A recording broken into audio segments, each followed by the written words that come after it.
Thank you very much, FADA, for having me here. So for this panel, we have 4 distinguished panelists.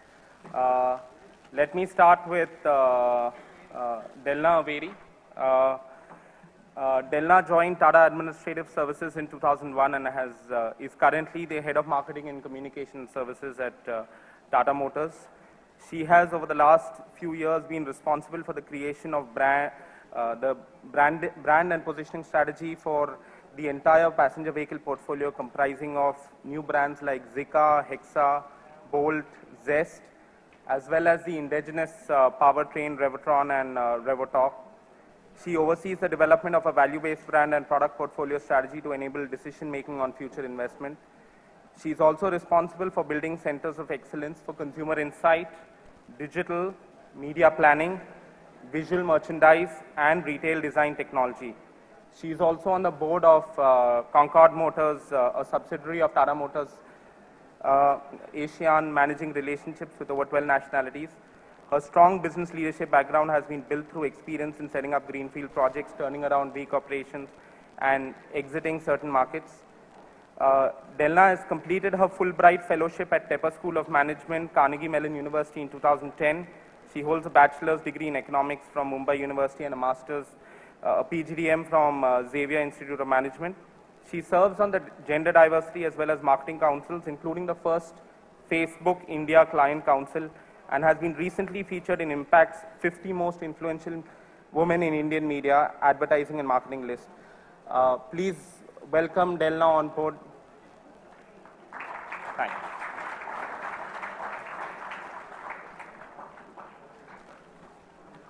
I'll next invite Yashish Dhaya. Yashish is the CEO and co-founder of PolicyBazaar.com. He's an expert in the field of insurance and has extensive knowledge of the consumer financial space in India. Before starting his entrepreneurial journey with Policy Bazaar, Yashish initially worked at First Europa, a global online insurance broker, as a CEO. At First Europa, he was responsible for leading the global expansion and managing the business of the company across 9 geographical locations. Yashish holds a bachelor degree in engineering from IIT Delhi, a postgraduate diploma in management from IIM Ahmedabad, and is an MBA from INSEAD. Yashish today manages over 500,000 leads and 1,000 people call center. So in terms of digital lead management, his perspectives would be second to none. I'll next invite onto the stage Siddharth Puri. Siddharth is the CEO of Tyru Digital Media. Tyru is one of the largest performance marketing, digital marketing agencies in India. Siddharth is a veteran in setting up and operating internet as a profitable delivery channel for business. In his current avatar, Siddharth not only established performance marketing as an effective marketing channel in India, but also enabled Tyru to be the market leader in performance marketing. For a lot of you not here, performance marketing is basically lead gen linked with sales. So it drives from a cost per sale model.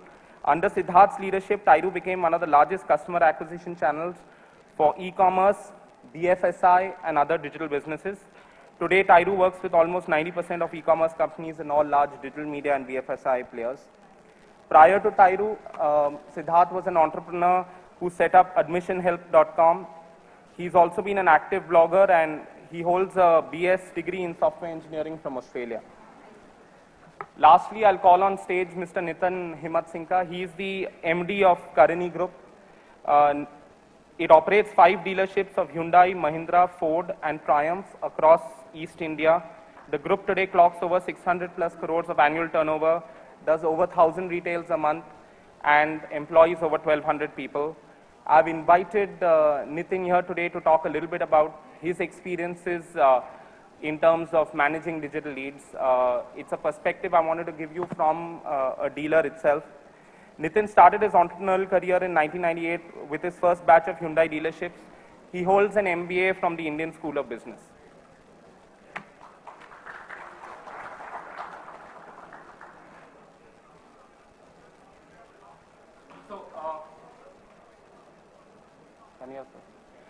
So in order to set context for the panel discussion today, I have a very short 3-slide presentation.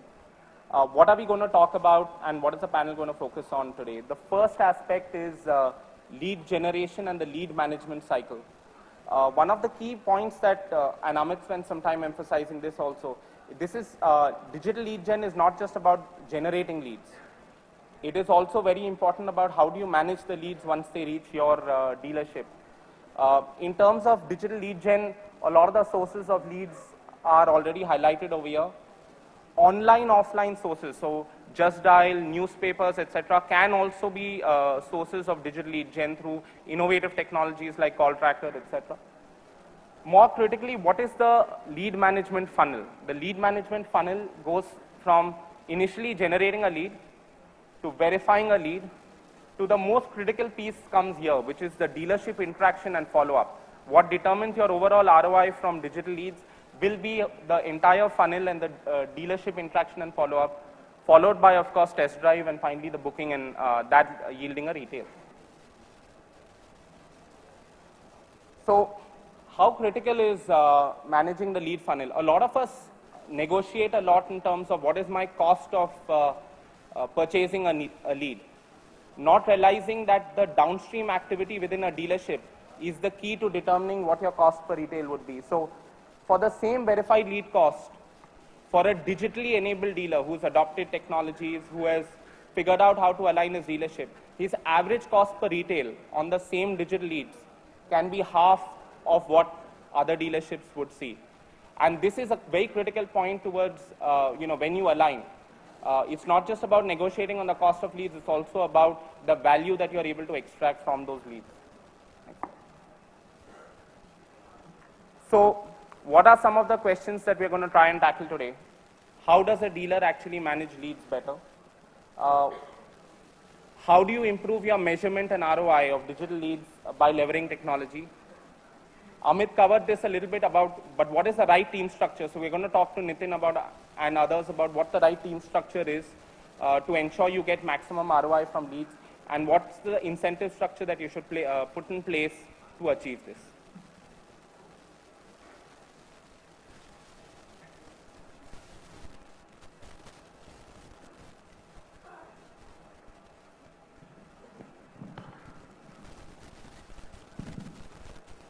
Okay, so my first question, Delna, is for you.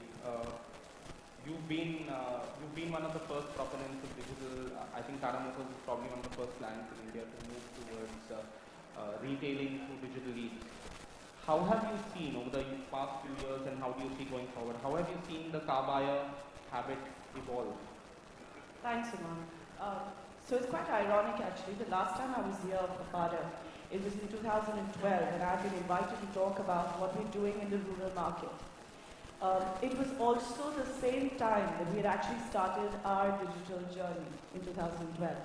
The reason I call it ironic is because today I've been invited to talk about digital, but I would urge all of you to come to the Tata Motors stand at the Auto Expo, and you will see what we're doing with the Oculus Rift. You'll see what we're doing with virtual reality. We're actually doing a virtual test drive of the new hatchback. And someone asked, how do you actually take it out there to the masses? The registration at the Tata Motors store this year is through a Google Cardboard. So when you register, you're actually getting your Google Cardboard. So you can actually, and the cost of that, it used to be about $100 per. It's already been brought down to about 30, 40 rupees. So there is a lot of innovation that's already happening in the virtual space, and I want to pick that up. And the reason I bring this out is because today it is not about, do I need to do digital? That time is gone. We all know for the longest that the way the buyers are coming in, we've seen enough and more statistics to show that 60 to 70% of the research is actually happening online before a person is even walking in. For Tata Motors, when we started doing this in 2012 and we partnered with CarDekho, the reason we partnered with CarDekho is we used to buy leads. That was not enough. Yeah. Every conversation was about cost per lead. That's not enough. It is all about actually what do you do with the leads. So the leads are coming in. It used to be very difficult for us to attribute, right? Attribution used to be a big problem because everyone's searching in the online space. It takes about 7 weeks for it to culminate. In the middle, a lot of things happen to your need. Do we think we have statistics that we talked about? Can someone put it up?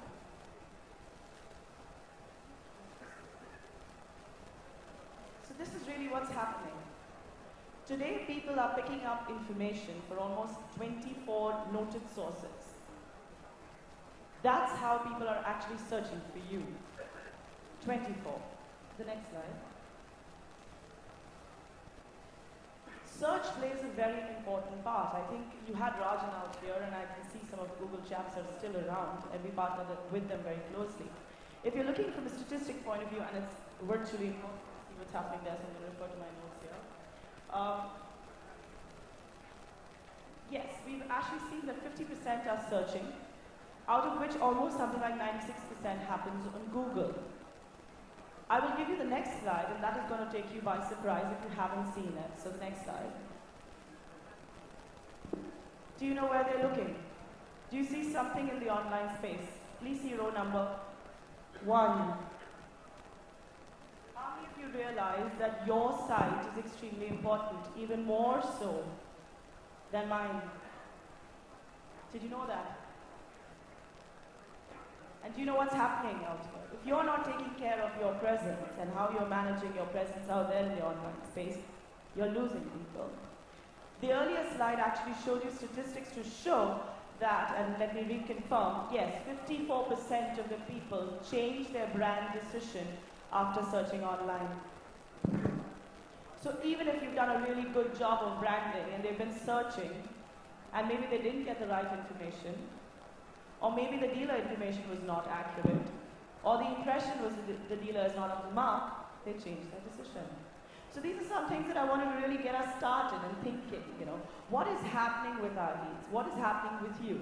So there's a lot of work that the manufacturer is doing, but a lot of the onus is actually on you, because more and more people are saying, my relationship is beyond the car. So I know the car is coming from Tata Motors or any of our competitor brands, but my relationship is with you, the dealer. And is this person even there where I am? I'll leave you with that thought.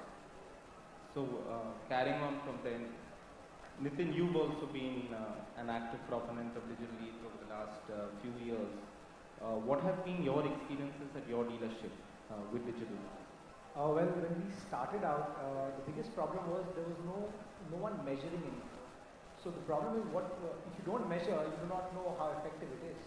We had all forms of leads which were coming in, and it would just get distributed like it would get distributed normally. And now what we've done is we've constituted a team which only deals with leads which come online or with sites like CarDekho, and we've been able to track that in more detail. And if you break down a dealership's basic process, it is to generate leads, right? And the surprising part is most of the dealerships don't track the leads. And we have systems which are, like Amit was saying, that it's a centralized system where someone is doing the entry on your DMS, and your salesman is totally disconnected from actually what's being updated because it's being done by a third party. So that is where the disconnect is, and that is the biggest disconnect, I think, where people are not able to understand how digital leads work because they're not seeing the effectiveness at the dealership level. So I guess what we've done correctly is that we have a team separately only doing this, so we can actually break it down and see what kind of conversions you're getting and how these leads are being handled. Yashish, moving on to you with the same thing. As someone who manages 500,000 digital leads, has over 1,000 people interfacing with customers on leads, what have been your experiences and how do you see it evolve over the years? So when we started out, we used to, essentially just get these leads and pass them on to insurance companies. Today we handle them ourselves, and very quickly, what we do is we have something called a stamping system. A stamping system is nothing. It's like a class. It's a grading system, right? So, like children go into class 1, they go into class 2. You cannot go into class 2 without having been to class 1. So there are 5-6 steps. The customer could be interested. Interested customer is defined as somebody who speaks for more than 30 seconds. If he's spoken more than 30 seconds, means he's interested, or he makes an inbound call, or he calls in a second time. All of those are signs of interest. And then we call somebody a prospect. A prospect is somebody who has agreed to purchase. He has not purchased, but he said, I will purchase on a particular day. The key is he has said, I will purchase. And the third is called a booking, where a person has made a payment. In the insurance world, there are lots of cancellations post-payment also. So the funnel continues post that all the way to the issuance. But the point I'm making is there's an up or out at every stage. There's a time limit after which it has to move out. So there's a process being managed at every level. And so it's got sophisticated over time. See, in your industry and our industry, a sales cycle is about 3 weeks. I guess your industry is about 2.5 months. So in your industry, probably lead management is far more important than in our industry. Because it's not like a travel, like I decide today that I want to fly to Bombay and I fly and it's done. So, we have to deal with leads. Both our industries have to deal with leads for quite some time to come.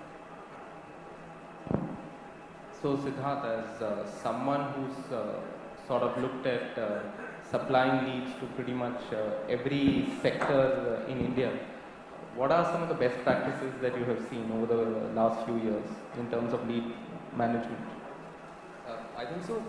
Just an important point, and just adding up to what the other panelists have really talked about, is that on internet, one of the major things to understand is that the consumer, when he's searching on Google, या कहीं भी अगर internet पे जाके कुछ ढूंढ रहा है, it is not really about that he's taken a decision that he wants to buy a car right here, right now.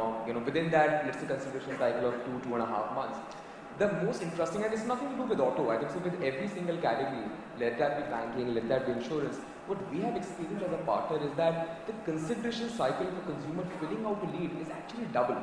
Which means if you're talking insurance, where the sales cycle is 3 weeks, imagine customers actually 6 or 8 weeks in his journey with just thinking कि क्या मुझे insurance की जरूरत भी है या नहीं है. It's that's when he's actually filling out the lead. और let's say अगर केजरीवाल सर ने हमारे ऑडियो रूल निकाल दिया तो किसी ने दूसरी कार के बारे में अगर सोचना शुरू कर दिया तो अब वो सोच रहा है, उसने ये नहीं सोचा कि उसको पता नहीं है कि will the rule really come in, would I really need a second car. It's like 6 months or 5 or 6 months into the journey or maybe planning to buy a car. So I think so the biggest learning, and this is something we should also go out and share to people, let that be anyone who's trying to generate lead, is that there is one step which is called intent, which sits above lead. So I think so how in your lead management process you become ready for that, let that be you're an OEM, let that be you're a dealer, I think so managing that is going to be very, very critical for you in terms of increasing your conversion rate. Yashish, from what Siddharth was saying, you were mentioning earlier about how you saw someone generate more conversions on the same lead source than you were able to generate yourself. What did that person do to be more effective than what you were doing with all the technology at your disposal? Yeah, so we get a conversion of about 6 to 8%, whereas this individual was able to get conversions of about 12% on a consistent basis. And he did not have access to technology like us. He had a very small operation. But the amazing part about, if you look in our system and you say, number of leads that are 45 days old, you would find not even 2% of inquiries in our system will be more than 45 days old. Perhaps that is a result of the fact that there is 500,000 inquiries coming. We only have 1,000 people. Those people are working on the newer inquiries and not working long enough. But what was amazing about this person was that after 6 months, he was still converting on the leads. And his 6th month conversion was 2.5%, which was actually phenomenal. Like, when one person was done, he used to give the lead to the second person. When the second person was done, he used to give the lead back to the first person. So he was doing all kinds of things which we were not doing. But in that, one has to be very careful also. He was doing it in a very subtle way, so he wasn't irritating the customer. So he was doing it in a very personal way. Because what we have on the other hand is we have rules like the moment you come in as an inquiry, you basically get 12 minutes with 12 points. Every time a person calls you and you don't pick up the phone, 5 points are deducted. The person basically has 3 attempts. The point I'm trying to make is you will have to find your balance, but there are subtle ways in which you could do much better. That's what this person was doing. And somewhat to Siddharth's point, way beyond our experience of 45 days. Then on the same note, you were mentioning earlier about how initially retail attribution was a problem, and you've gone through a lot of those challenges over the last 2 to 3 years. So, what are the steps that you really took to get dealers to work harder on digital leads? You're very right. So in the early days, the percentage conversion ratios was things like less than 1%. So you had almost like 0.1, 0.2, who's interested in even following it up. And honestly, like everywhere else, you have to show success. So it was important to partner with a few dealers who understood the importance of it and actually show success. At that point in time, initially, we all just focused on cost per lead, just to get people understanding that when you're doing this, there is a certain cost to acquiring a lead. This is what it costs when you do a newspaper ad. This is what it's costing you with a digital lead. Digital lead takes a little longer, so don't be in a hurry to close it off. Put a separate team to work on it. And you actually had to go through those steps with certain dealers who actually did it. So they put a separate team which was only following up on digital leads. They knew that it was a longer time frame. They then started seeing success. Today, and you know that, today almost 20 to 25% of the retail is actually originating from digital. And we're today able to attribute it. Even here, I think it's underreported. I think it's much more. And you have high conversion ratios for those dealers who take it seriously, who have a separate team who's actually focusing on it. Now we've moved away from cost per lead and now we focus on cost per acquisition. So the model that we are working with, even with you as a matter of fact, and I hope it's okay to say this. So we started initially with a lead model. Today even CarDekho does not get the compensation, and there are partners as a call center. They do not get the amount of money just based on the lead cost, but on acquisition, so only per sale. And what I have seen in the last couple of years is that our cost per lead has come, qualified leads have been falling. So the number of leads coming in is falling. It's almost fallen 17 to 18%. Okay? But our retail has gone up to 100%, which means that the work we're doing in the middle of qualifying leads, of putting out that which is not up to the mark, and saving resources in terms of the qualified salesperson. So don't let the qualified salesperson waste too much time on everyone who takes a long time to convert. Get another team to do that. Pass on the good leads to the salesperson. That person converts. Cost has come down 77%. So that makes a lot of sense, right? So, Nitin, on the same point, right? You are right on the front line with your team, motivating them, getting them to work on these leads. I know you've always been a believer of digital, yet you've seen your conversion ratios at your dealership go up on the same leads from 5% to 13% over the last 6 to 9 months. What happened? No, that's a very, very interesting question. In fact, if you wouldn't have asked me, I would have still, wanted to talk about it. A lot of people here who start their digital journey, hopefully after this, the biggest problem is it doesn't happen overnight. Like Yashish said, in his industry it was about 45 days, for a lead to convert. In ours, about 2.5 months. So when you start getting those leads in, you have to be a little patient. So it builds up over time. So even now, for example, I'll just talk about what we were working with CarDekho. So we were pushed about 1,000 leads. And even now, out of those 1,000 leads, 301 are actually still live. So those conversions will happen over time. So it will take at least about 6 or 8 months for the process to set in and kick in, and then you start getting regular conversions. And also the second point, also taken from what Yashish was saying, that as dealers, the sales guys, what they do is they see all the hot leads and they want to convert them and pass off all the cold and the warm inquiries. Though they may be cold and warm now, they could become hot later. So if you keep mining that data over a period of time, obviously the conversion goes up. Also, if for policy bazaar and all, they're getting so many leads. Dealers don't get so many leads. So there is not much of effort required to follow up that kind of leads again, maybe after a week or 2 or 3 months or 6 months. So I think these are the two key points which helped us in increasing our conversion. Yashish, on the same note, and Delna sort of implied it, right, that perhaps you should get a team to work on the lower quality leads and provide the frontline salesperson only the highest quality leads. I can see Siddharth nodding. I think he also has some points there. But what have you seen on that? This segregation of a lead, because the auto industry is used to thinking of an inquiry, and from there a booking, and then a inquiry, test drive, booking, retail. And really, when it comes to digital, you have to break down inquiry into raw inquiry and a hot verified inquiry, and get different sets of people to work on it. So any thoughts on that? Yeah. We have we've evolved a fairly sophisticated model. So we look at about 27 parameters. Don't ask me that. There's a lot of parameters we look at. And the moment a lead comes in, it gets a lead score. That lead score, statistically, with 97% correlation over the last 1.5 years, has been predicting pretty much what that lead is going to get. Basis historical data, of course. Now, what we do is, whenever a person comes in for the first 2-3 months, because they are not trained and insurance is not a very easy sales process, they do not get high quality leads for the first 3 months because they are in training, but they are also told it's kachi mitti time, doesn't matter whether you convert or not, keep trying. But we never tell an agent what the lead score is, but every agent bases the premium he has done in the previous month.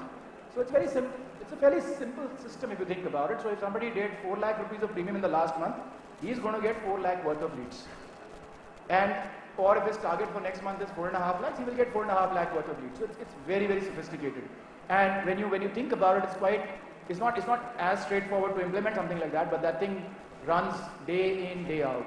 But there's one more point I wanted to mention, which Delna's mentioned. So I'm just jumping in. We went through the exact same process which led to our changeover.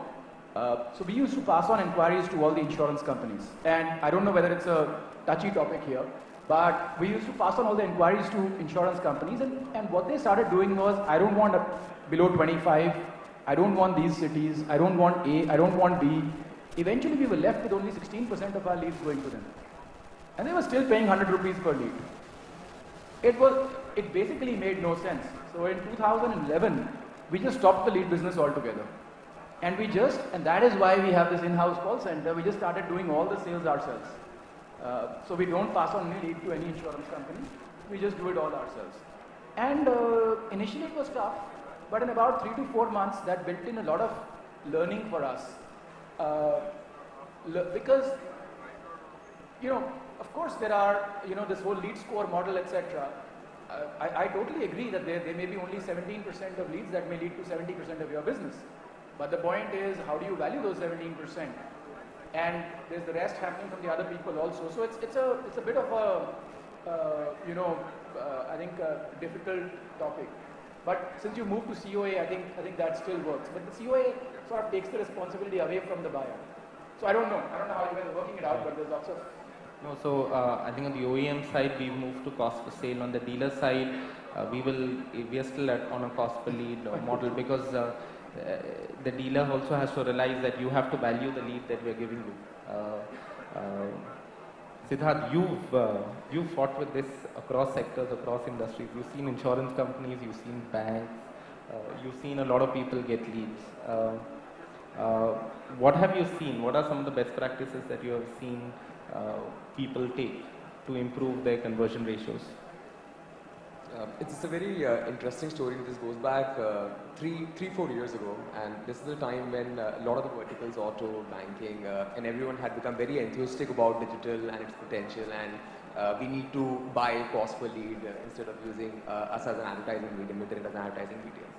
So, we started to do lead generation programs and started to send, let's say, leads in thousands and hundreds and thousands for that matter.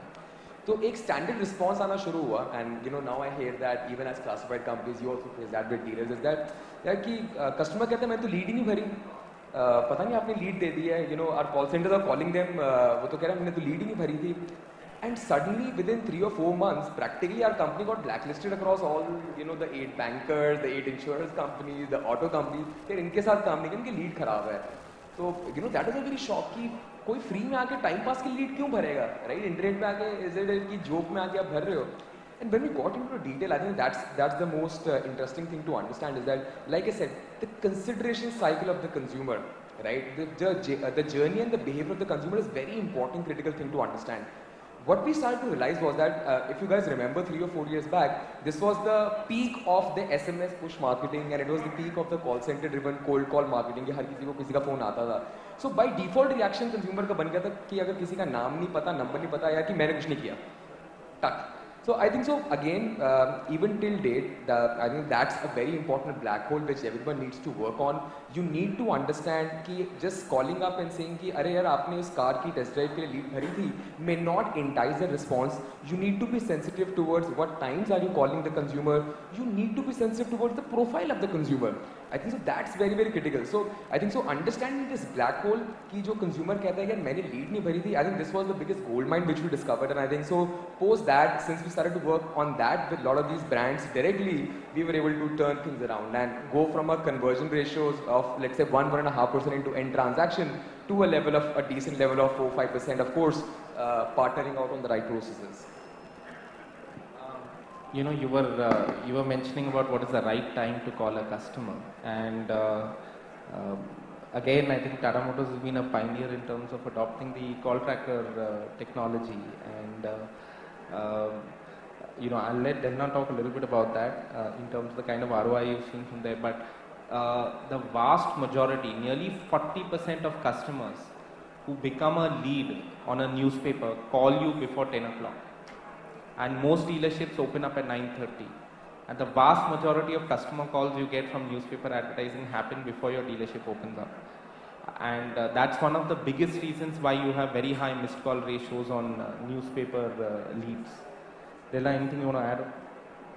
Yeah, just a quick one. So it was difficult for people to realize that, and therefore we actually started doing the central number, which maybe you can actually explain to people a little more technically. But in a simple layperson term, what it simply means is if a person has called, that it is dedicated to you, the number is dedicated to you. If you've not answered it, we've picked it up in our system. And we're tracking it, that which dealer has actually has taken how much time to respond to the lead, how much time they spend on actually talking to the lead, and what is the kind of conversion. So why I say how much time you spend, because it can happen that your guard has picked up and said कि अभी कोई नहीं है, बाद में phone करो. So we actually track what is your drop percentages that are happening. Your leads are not passing on to anyone else, because I'm really not interested in taking a lead from one Bangalore dealer and giving it to another Bangalore dealer. That's not my goal, right? The goal is to get you more and more efficient. So if you're not going to be present and you're not going to pick up the lead early in the morning because you haven't opened your dealership, we're not letting that lead go to waste. We're actually ensuring that the lead then gets picked up by the center. And we know that you've not been doing your job. So do you want to kind of explain that a little more on how it works? Yeah, so the call tracker technology, what we essentially do is we replace your phone number with what's called a virtual number. And any call coming to that number essentially lands up on the original destination number. But the calls get recorded and you do not end up missing a single call. So even if your executive does not pick up his phone, what it ensures is the call hops to another number and hops to another number. So the likelihood of your having a missed call lowers that much. B, let's just say no one picked up the call still. You still have the customer information and you can call back on that customer. And the most critical element is you can start listening into the call recording. So you can actually understand how your executive is actually talking to your customer. And that can form the basis for doing a lot of dealership training, sales team training, etc. On the aspect of training, Nitin, can you tell me a little bit about what setup in terms of a sales team you have at your dealerships for digital leads, and what you think is the ideal way to incentivize the sales team? As far as digital is also concerned, we follow a similar TL kind of a structure.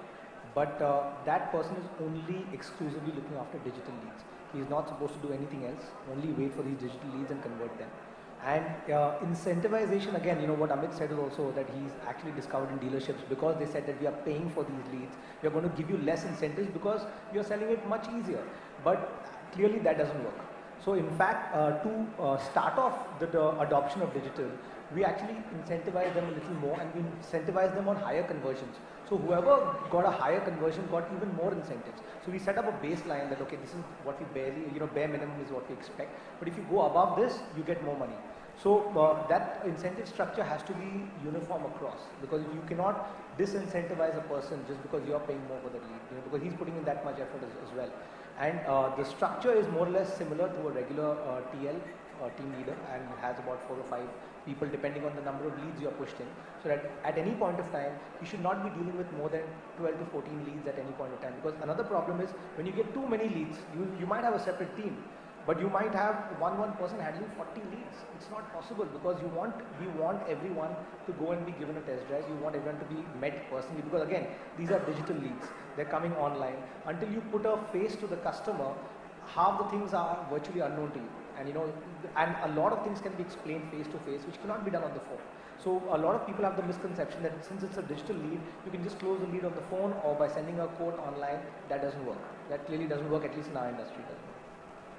Okay, so let me now move on to the other key piece, which is how do you generate leads. So Siddharth, as someone who's very closely involved with generating leads across industry, what are the future trends that you see as far as lead generation is concerned, and if you specific to the auto industry also, if you can add. So, I could talk in general about various trends, various industries saying, but something interesting, and I was last week in Beijing, and this is something that someone told me about, is that Didi Quade, which is the largest, which is like the Ola cabs or Uber of China, the largest company there, they have interestingly become a very important and a growing partner for a lot of the auto manufacturers there. They are becoming a source of lead generation. And very interestingly, how the model is really working out is that today, the consumer who would like to come to the auto dealership to do test drives, and we have a perception that we're also looking at this industry as a competition to our market share, but very interestingly, how they have been partnering with auto manufacturers there is that they're able to offer as soon as a consumer, because they know generally a lot about the consumer in terms of from destination A to destination B, where are they going. They know a lot more about his spending capability. They know a lot more about his profiling in general. So they're taking that data into input and modeling and identifying consumers and pushing them opportunity to test drive various cars. Now that could be the new BMW which has come out and so forth. And so they had partnered with Ford, I think so, in China, which enabled them that they offered customer as soon as he was right there in the cab and he was in the vicinity of a particular dealership, that you're going from destination A to destination B, the Ford dealership is all going to be on the way, would you like to take a test drive? And they were able to route him or deliver him to the dealership right there and there itself. So I think that's something which is interesting. I don't know how much time it will take for something like that to happen in India, but again, that's something futuristic and interesting to happen. So I can throw some more light on that. I mean, I don't know how many dealers in this room would imagine Ola cabs could be a source of driving test drives. Ola Uber is a source of driving test drives, but Didi Kuadi, which is the Uber Ola of China, drove 1.4 million test drives in the last 6 months. 1.4 million test drives were conducted on Didi Kuadi in the last 6 months, and because they have such a large network of vehicles, their ability to provide a test drive for a particular vehicle is very high, and I think that could be one of the trends of the future. Delna, the same question. I mean, you've been on the OEM side. You've been doing online, offline advertising. You started to look at digital over the last 3-4 years. What are the trends that you see? How do you see digital lead gen really evolve? Yeah, so honestly, as I said, once upon a time, digital was a buzzword. But today it is very clearly, it's not even about digital anymore, right? So it is mobile. As you know, almost 40% of your actual leads are coming in from the mobile platform. Everything we do as an OEM, when you're planning your marketing mix, so you're planning how you will go around acquiring customers, you've got to think of each of these mediums separately, as well as the interplay of mediums. It's no more just about putting out a TV ad or putting out a print ad or putting out a mobile banner as well, but really it's about catching them at the moment. So more and more you will find that we actually qualify your leads by virtually mapping the moment at which we've got to catch them. Moments in life, whether it is when they're getting married, or when they've got a promotion, or when they are transitioning from a job to another job, we actually target at that point in time. I think everyone already knows a bit about lookalike, but if you don't know what lookalike, more and more what we find is when we buy digitally, we look at, in simple words, if there are 10 people who have come in, and 2 people from that, we track their digital journey, okay, the entire path to purchase. And if they have actually moved a certain trajectory in terms of buying, we will then go after people who look like them. So again, the way you post your ads, the way you chase people online, and I call it, please don't see too much. We're not interested in the details of the human being's name, but the person who's shown an ad, and all of you who are on social media, you get certain ads which reflect where you've gone, right? So what we then start doing is a lot more of look-alike buying, a lot more of programmatic buying. So you actually buy based on a certain behavior that you have seen. And that's what is happening from an OEM side. Also something as simple as if I am watching TV, at the same time I'm also surfing the net. All of us do that, right? You're still checking your Facebook feed and your Twitter feed. Believe it or not, we are actually now doing more and more of this. Is when you've seen a competition ad out there on TV, on your Twitter feed you will have my Tata Motors ad popping up. So that's what more and more is going to happen. That's how you actually start acquiring people. So we're chasing you not just on one medium, but we are actually chasing you on various mediums. It's a lot more intelligent buying. It's a lot of analytics that goes into this. So the kind of leads that are coming your way are far better, right? Because we know it's seeing you had the propensity to buy, you were chased, you've been given the right data, you're given information that's relevant to you. So it's not the same ad that goes to everyone. So if you're at a point in time where you're getting married, the kind of ad that will go to you versus someone who's changing a job, that ad message will be a different message versus a person who's in college and graduating for the same product. For the same product, you will have different kind of communication. Nitin, your perspective from a dealer's viewpoint, how do you see how have you seen lead gen evolve in the last few years? What do you see happen going forward? Firstly, customers are much more informed. They ask you much more specific questions. Earlier, it would be more generic questions, and sometimes even our sales guys have to, look back at their brochures to, actually get back to the questions, as well as they ask for a lot more comparisons. Customers who are coming in, especially through an online channel or even through a walk-in, their intent to purchase is much higher than what it was earlier. I think earlier going to a showroom was an experience, so take your family, drive around in the car. So I think you have to really gauge the customer's intent very closely, and you have to understand what he wants and provide him. Another thing that is changing now is most of the customers earlier, I mean, you had very few choices to buy from. Now you have hundreds of nameplates in cars. Now you have to even actually go ahead and enforce the test drive rule and actually make sure that customers test drive. Because how do you just explain your car features on paper or on digital for that matter? So that is when you put a face to the customer and then you say, okay, fine, you sit in my car, let me get my car to you. So either he comes to you or you go to him, but that has to be done. So that's the digital is one part of it, and closing the gap to the actual physical sale is one part of it. So we see that a lot more qualified leads are coming in, customers are much more informed, so we need to up our game as well. So before we wrap up the panel, let me just throw the panel open for questions from the audience. Does anyone have any questions?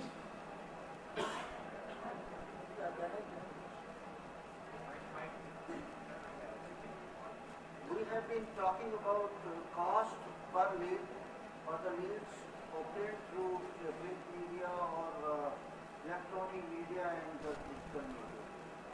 Sometimes it's very difficult. Sometimes the cost may be overlapping.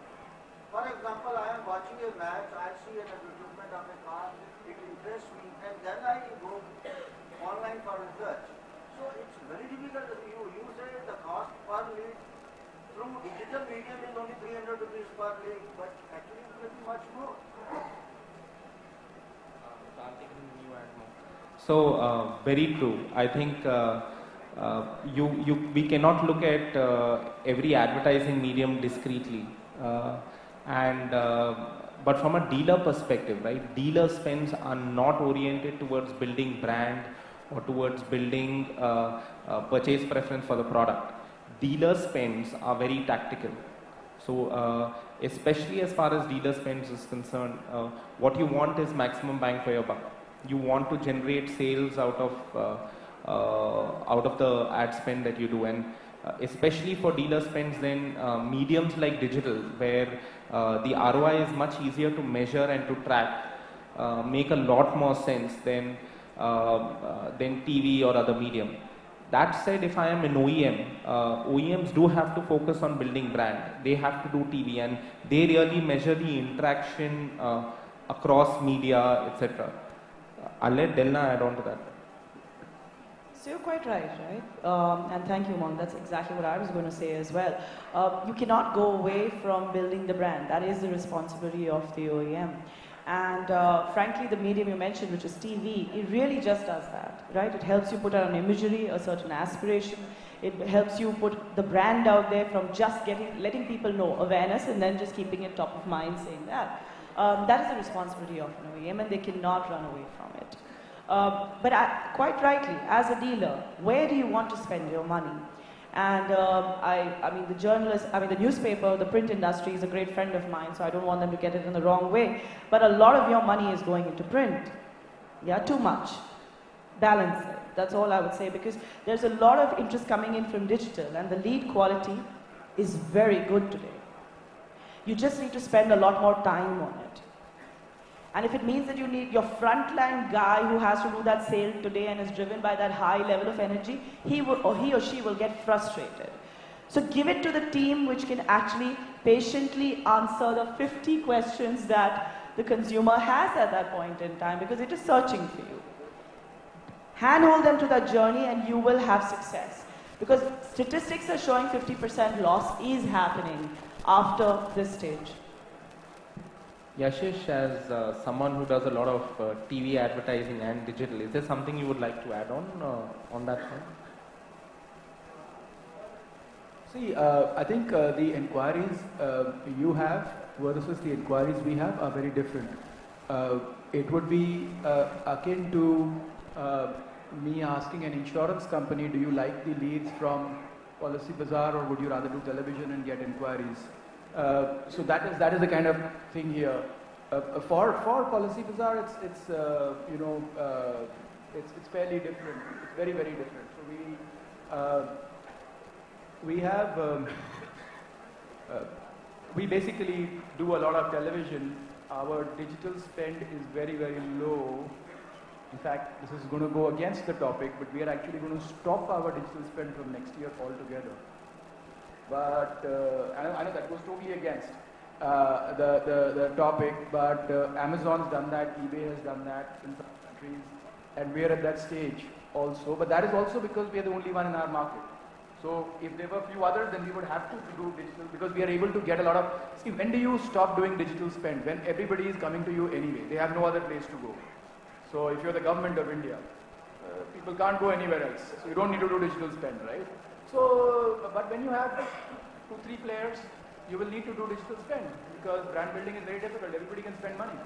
If you have 30 players like you guys have, then things are going to get a little more difficult. Digital will become the key. Our situation is very different. So I don't want to take that example and kind of place it here. It's the wrong example. Any other questions? I've got a question for see, you have this call tracking feature, right? But do you have something of this for the dealership as well, so that dealership can do that call tracking thing and whatever, It is actually for the dealership.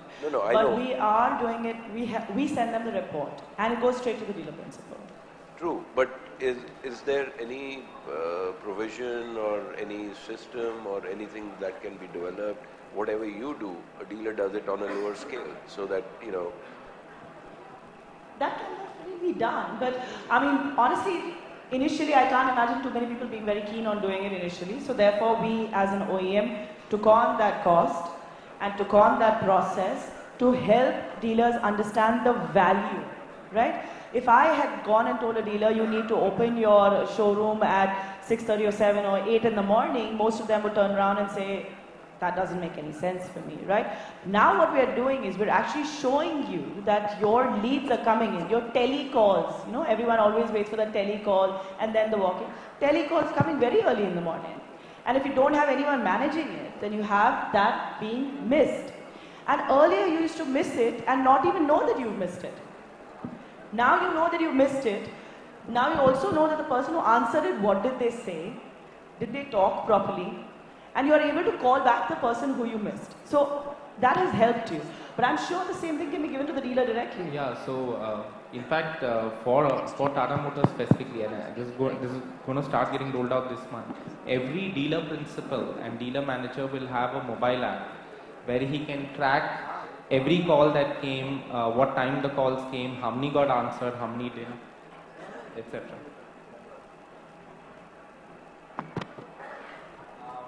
So I'll take one last question from the audience before I wind up.